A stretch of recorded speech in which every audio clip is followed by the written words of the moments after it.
Okay, today let's solve this question. Uh,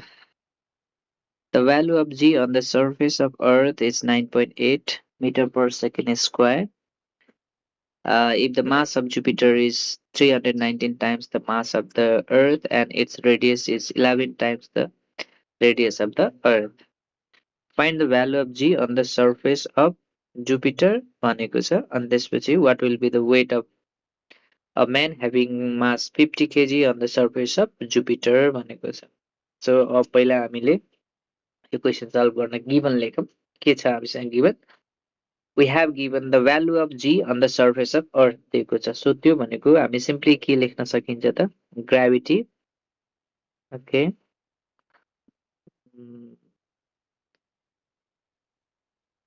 gravity on earth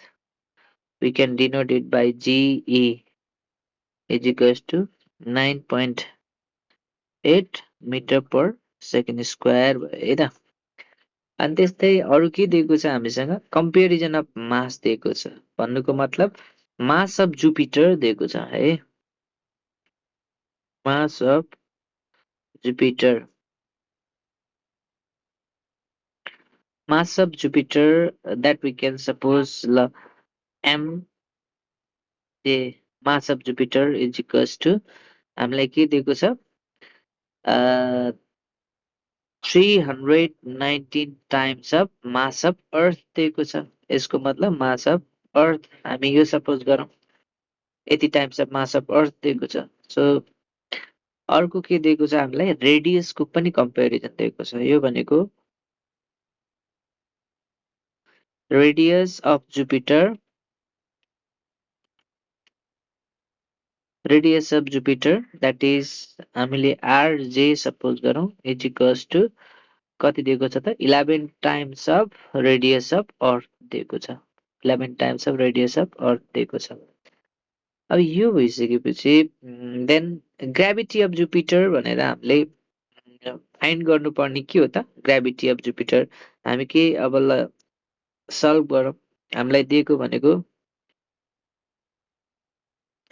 gravity of Jupiter जुन चाहिँ हामी के suppose गरौँ यसलाई ओके जी जे भनेर सपोज गरौँ gravity of Jupiter is equals to के हुने भयो gravity of Jupiter is equals to GM formula के हो हाम्रो G MJ by RJ square okay so यो भनेको acceleration due to gravity G is equals to GM by R square भन्ने फर्मुलाबाट आएको हो अब हामी एकचोटि माथिको भ्यालुलाई रिप्लेस गरौँ है त जी जे इज इक्वल्स टु के हुने भयो जी हाम्रो एमजे भनेको कति दिएको छ एमजे भनेको कति okay 319 times of mass of अर्थ दिएको छ यो माथि दिएको डिभाइड बाई रेडियस कति दिएको छ 11 टाइम्स द रेडियस अफ अर्थ दिएको छ रेडियस अफ अर्थ दिएको छ यो पुरैको स्क्वायर लेख्नु पर्यो ओके सो अब यसपछि हामी फेरि dj इज इक्वल्स टु के लेख्न सकियो त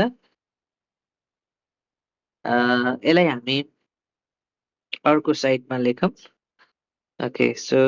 dj इज इक्वल्स टु के लेख्न सकियो त यो दुईटालाई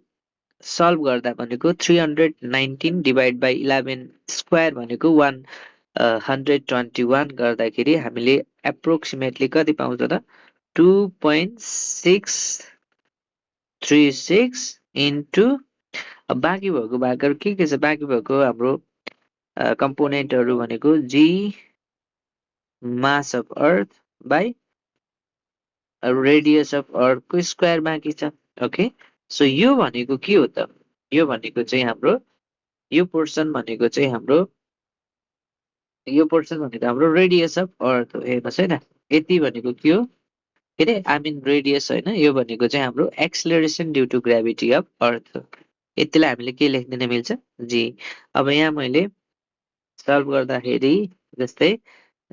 acceleration due to gravity of Okay, let's change the color. So acceleration due to gravity of Jupiter is equals to के लेख्न मिल्छ 2.636 into यो भनेको के हो त यो इज इक्वल्स टु जी हो हाम्रो होइन जी अफ अर्थ हो भनेको हामी कति लेख्न मिल्यो 9.8 लेख्न मिल्यो है यो भनेको metre per second square so यसलाई सल्भ गर्नुहोस् तपाईँको G of J is equals to कति आउँछ 25.83 मिटर पर सेकेन्ड स्क्वायर यतिलाई सल्भ गर्नुभयो भने यति आउँछ now we are at the in end the last portion के दिएको छ हामीलाई what will be the weight of mass यहाँ के दिएको छ what will be the weight of a man having mass 50 KG on the surface of Jupiter भनेको छ